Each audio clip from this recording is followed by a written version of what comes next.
तो राष्ट्रपति रामनाथ कोविंद 3 दिवसीय दौरे पर पटना पहुंच चुके हैं। पटना एयरपोर्ट पर पहुंचने के बाद राज्यपाल, मुख्यमंत्री नीतीश कुमार और विधानसभा अध्यक्ष विजय सिन्हा ने उनका स्वागत किया। एयरपोर्ट से रामनाथ कोविंद सीधे राजभवन पहुंचे। राष्ट्रपति शाम 6 बजे यानी अब से कुछ देर में ही पटना हाईकोर्ट के न्यायाधीशों के साथ राजभवन में मुलाकात भी करेंगे। कल यानी गुरुवार की सुबह बिहार विधानसभा परिसर में भव्य कार्यक्रम का आयोजन है और इस कार्यक्रम में आयोजित शामिल होने के बाद राष्ट्रपति रामनाथ कोविंद उसी दिन देर शाम आयोजित सांस्कृतिक कार्यक्रम में भाग लेंगे। विधानसभा के शताब्दी समारोह में राष्ट्रपति रामनाथ कोविंद शामिल होंगे। इसे लेकर विधानसभा को पूरी तरह से सजाया गया है। और सीधे रुख करते हैं विधानसभा परिसर का। हमारे ब्यूरो चीफ अशोक मिश्रा जुड़े हुए हैं। अशोक, लगातार कशिश न्यूज पर हम तस्वीरें दिखा रहे हैं शताब्दी भवन के शताब्दी समारोह को लेकर किस तरह की तैयारियां हैं। शाम का वक्त है और इस वक्त का नजारा बहुत अलग दिखेगा। हमारे दर्शकों को तस्वीरें दिखाइए। बिल्कुल सुमित, हम आज बिहार विधानसभा के उस परिसर में हैं जिस विधानसभा का भवन अपने 100 साल का कहिए कि सफर पूरा कर चुका है। यानी कि 100 साल पहले इस विधानसभा भवन की स्थापना हुई थी और आज कह लीजिए कि यह 100वें वर्ष में भी लग रहा है ऐसे जैसे पूरा आसमान उतर आया है धरती पर। और इतनी खूबसूरत, इतना खूबसूरत यह भवन अपने आप में ऐतिहासिकता को तो समेटे हुए है ही, लेकिन इसकी जो सजावट की गई है और इस अवसर पर वह भी अलौकिक है। और चारों तरफ केवल रोशनी में नहाया हुआ है विधानसभा का यह परिसर। और कितना आप देख लीजिए कि सितारों की तरह झिलमिल करता हुआ ये रोशनी और उसके बीच में एक बिल्कुल अपने ऐतिहासिकता को समेटे हुए बिहार विधान मंडल का यह परिसर अपने आप में बिहार की जनता, जो 11 करोड़ जनता है, उसकी आकांक्षाओं का यह प्रतीक है। उसकी उम्मीदों पर इसने 100 साल खड़े उतरने का प्रयास किया है। निश्चित रूप से आज का दिन तो ऐतिहासिक है ही और जो कल मुख्य समारोह है वो भी काफी ऐतिहासिक है।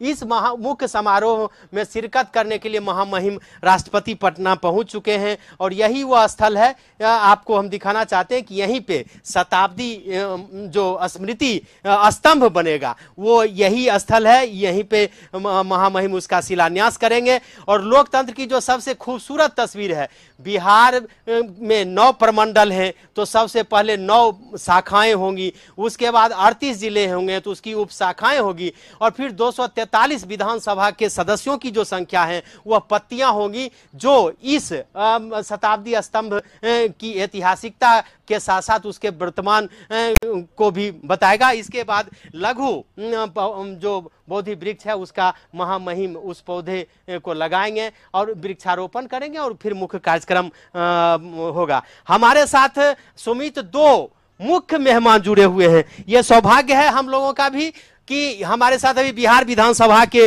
उपाध्यक्ष हैं महेश्वर हजारी जी, वो हैं जुड़े हुए। और बिहार में आप कह सकते हैं कि विधानसभा में बढ़िया सदस्यों में से एक ग्रामीण विकास मंत्री श्रवण कुमार हैं। हम बता दें कि 7 बार सदस्य रह चुके हैं बिहार विधानसभा के। इन्होंने संसदीय कार्य को देखा है, विभाग को, इन्होंने ग्रामीण विकास को देखा है। और सबसे बड़ी बात है कि जब से एनडीए की सरकार बनी है तो सदन में जो मुख्य सचेतक का जो काम होता है, यानी कि अपने विधायकों को सदन के अंदर बांध करके रखना ताकि सरकार का जो विधेयक है या सरकार का जो बिल है वह बिल पूरी तरह से वह बिल आप कह सकते हैं कि पास हो, सरकार सदन में कहीं भी हार का सामना न करे और सदस्यों को हर समय सचेत करते रहना कि संसदीय कार्यवाही में विधानसभा की कार्यवाही में आप हर समय भाग लें। निश्चित रूप से ये दोनों आज हमारे साथ हैं। हम सबसे पहले बात करेंगे सरपंच जी से कि आज का जो दिन है आप कह सकते हैं कि अब उल्टी गिनती शुरू हो चुकी है। ये ऐतिहासिक दिन महामहिम राष्ट्रपति पटना पहुंच चुके हैं और कल आप लोगों के सामने यह ऐतिहासिक होगा बिहार की 11 करोड़ जनता के लिए भी और आने वाली पीढ़ी के लिए कि इस ऐतिहासिक अवसर पर आप लोगों ने शिरकत किया, क्या कहेंगे?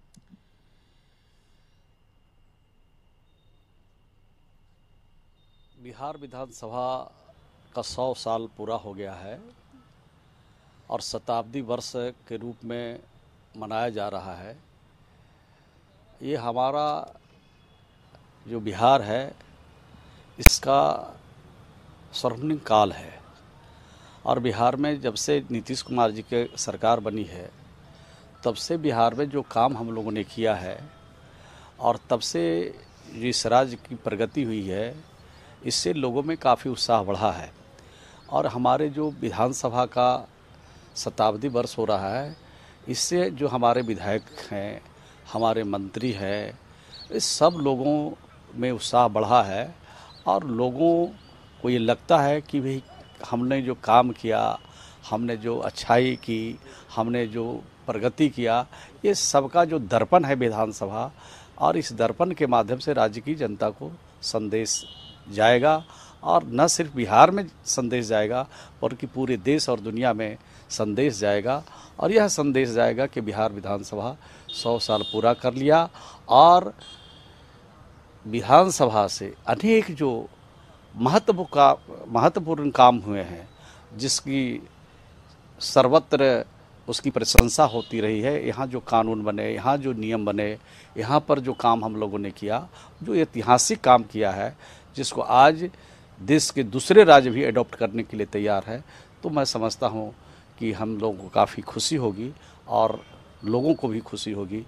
पूरे देश को भी जानने का अवसर मिलेगा कि बिहार का विधानसभा किस तरह का काम किया है। आपने दोनों पक्षों को देखा है, आप सत्ता में भी पिछले 15-16 वर्षों से सक्रिय भूमिका निभाते रहे। कई महत्वपूर्ण विधेयक आपके कार्यकाल में कहें तो पूरा हुआ।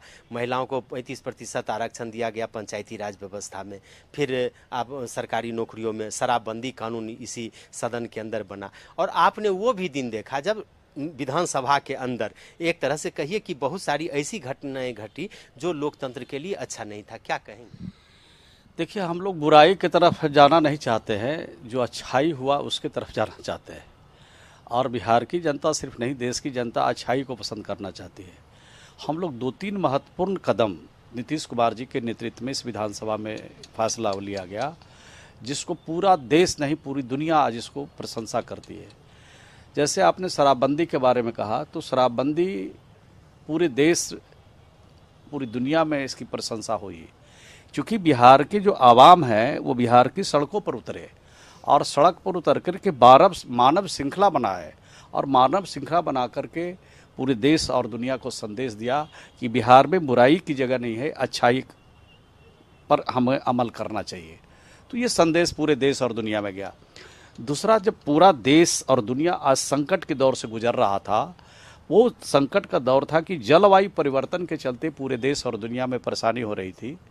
उसको लेकर के बिहार देश का पहला राज्य है और दुनिया में भी पहला इसको कहा जा सकता है कि लगभग 5 करोड़ से ज़्यादा लोग बिहार के सड़कों पर मानव श्रृंखला बनाई और 18,000 किलोमीटर लंबी जो हमारी मानव श्रृंखला बनी। इससे पूरे देश में, दुनिया में संदेश गया कि बिहार देश का पहला राज्य है जो जलवायु परिवर्तन को रोकना चाहती है। और ये संदेश दिया और मुख्यमंत्री जी ने, और सत्ता और विपक्ष की जो अलग अलग पहचान यहाँ पर होती है, इस मामले में बिल्कुल एक दिखा। चूँकि ये इशू अंतर्राष्ट्रीय स्तर का था, इस इशू पर सब लोग एक होकर के मानव श्रृंखला बना करके और जल जीवन हरियाली योजना चलाने का बिहार में फैसला लिया।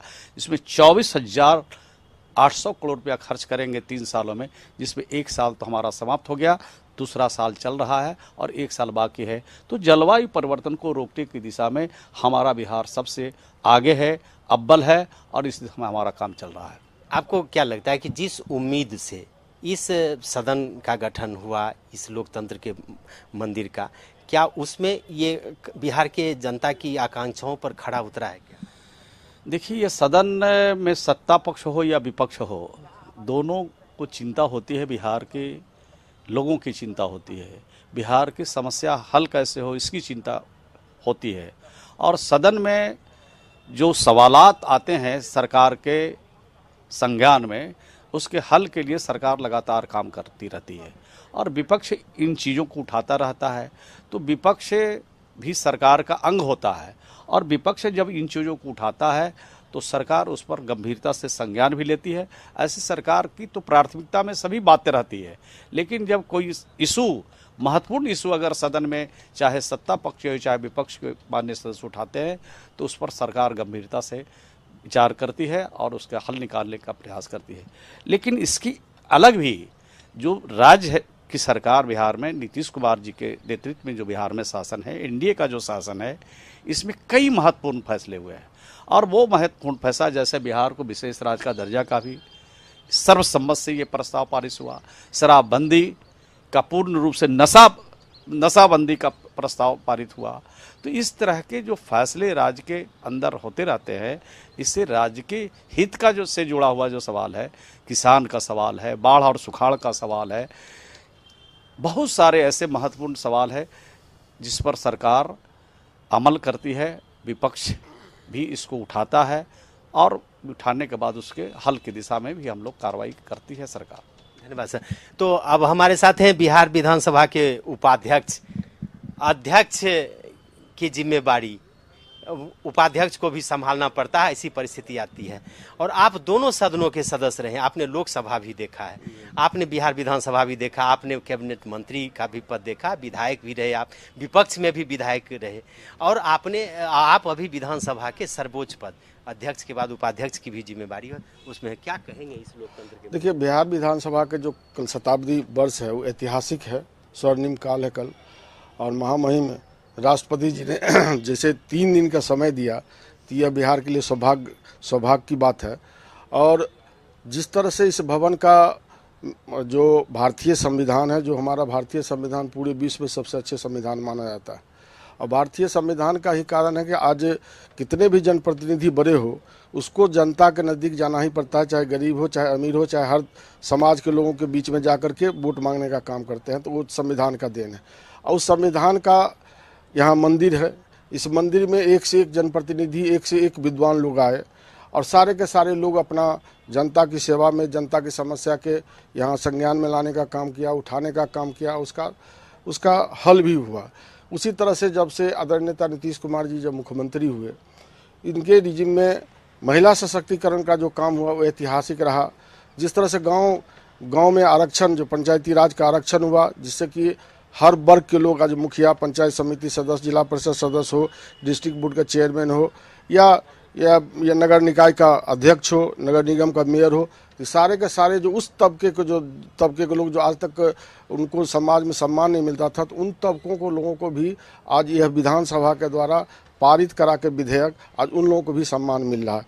तो यही विधानसभा है जिसमें एक से एक महाविद्वान लोग सब रहे, एक से एक जनप्रतिनिधि रहे जो जनता की सेवा करके आज बिहार के नाम आगे बढ़ा रहे हैं। और प्रजातंत्र आज जिंदा है। प्रजातंत्र जब तक है तब तक समाज की पूछ रहती है। राजनेता ही जाकर के हर गरीबों की दुख सुख में सहभागिता रहता है, उसके दुख सुख में हमेशा जाया करते हैं। मतलब आप मानते हैं कि ये पूरी तरह से कसौटी पर खरा उतरा नहीं, है? पूरी तरह से देखिए, होता क्या है, जो समय के अनुकूल लोग चेंज होते रहते हैं, लेकिन पूरी तरह से कसौटी पर खड़ा है। जब भी जनप्रतिनिधि किसी भी दल के हो, चाहे पक्ष का हो चाहे विपक्ष का हो, सारे के ध्येय रहता है जो हमारा जो जनता है, जो हम जिस क्षेत्र से कंस्टिट्यूएंसी से जीत के आते हैं, वहाँ का जो समस्या है वो समस्या का हल हो। जिस तरह से क्वेश्चन आवा रहता है तो उससे बहुत सारी चीज़ सीखने का मिलता है। तो सारे हमारे पक्ष के विपक्ष के सबका इच्छा शक्ति रहता है जो समस्या के हल के लिए, जो जनता ने हमको चुनाव जिता के भेजा है, उसका समस्या का हल किस तरह से हो, वही हल का यह मंदिर है। प्रजातंत्र के सबसे बड़ा मंदिर है, उसी का शताब्दी वर्ष है और उसमें आदरणीय हमारे राष्ट्रपति जी आए हैं। तो बिहार के आम जनताओं की तरफ से उनका स्वागत है, धन्यवाद है। तो सुमित, आपने सुना, हमारे साथ वैसे भी सदस्य हैं जो नए हैं, इन्होंने भी देखा सदन को नजदीक से। हम इनसे भी संक्षेप में बात करते हैं कि जो पुरानी परंपराएं रही हैं और फिर जो नया आप जैसे युवाओं का इसमें प्रवेश रहा है, फिर जो बीच में जो तकरार रहती है, लेकिन इसके बावजूद भी मानते हैं कि यह सदन जनता की कसौटी पर खरा उतर गया। देखिए, ये लोकतंत्र के मंदिर में हम जैसा नए लोग आने का प्रथम बार मौका मिला है और इसमें आकर हम लोग को बहुत कुछ सीखने का मौका। आज का ये समय है हम लोग के लिए, ये बिहार वासियों के लिए स्वर्णिम पल है, स्वर्णिम युग है। हम आज बिहार के लोगों की ओर से महामहिम राष्ट्रपति जी को बहुत बहुत धन्यवाद देते हैं, आभार प्रकट करते हैं जे आपने बिहार के लोगों को और बिहार विधानसभा के शताब्दी वर्ष पर आपने 3 दिन का समय बिहार वासियों के लिए दिया। ऐतिहासिक पल है, हम लोग के लिए ऐतिहासिक क्षण है, और खासकर हम में जो आए हैं वह काफी ठीक है और अशोक, उनके आने से हम लोग के एक इतिहास, ये हमेशा बिहार का इतिहास बना रहेगा। आप क्या मानते हैं? देखिए, तो हर्ष का क्षण है। आप जान रहे हैं कि दुनिया में जो सर्वोत्तम शासन पद्धति है वह डेमोक्रेसी, लोकतंत्र है। और लोकतंत्र के मंदिर के जो है कि 100वें वर्षगांठ पर इतना बड़ा आयोजन हो रहा है। माननीय राष्ट्रपति महोदय पधारे हैं और एक दुनिया को संदेश जा रहा है कि भारत किस तरह में जो बिहार है, किस तरह लोकतंत्र के प्रति आस्था है, लोकतंत्र के मंदिर के प्रति आस्था है। हमारे लिए दुनिया के सबसे बड़े मंदिर ये जो है हमारा ये विधानसभा का यकीनन अशोक, ये और इसमें यही गौरव है, का यही क्षण है पूरे बिहार के लोगों के लिए कि शताब्दी समारोह का आयोजन किया गया है। बहुत शुक्रिया अशोक, और हम लगातार तस्वीरें भी दिखाते रहेंगे इस शताब्दी समारोह की। खूबसूरती बिहार विधानसभा भवन की बता रही है। 100 साल भले ही पूरे हुए हैं, लेकिन अभी भी बिहार विधानसभा भवन जवान है। बिहार विधानसभा भवन में जोश है, लोगों की, जनता की समस्याओं का निदान करने की उम्मीद है, और 11 करोड़ बिहारियों की आकांक्षा का ये प्रतीक है।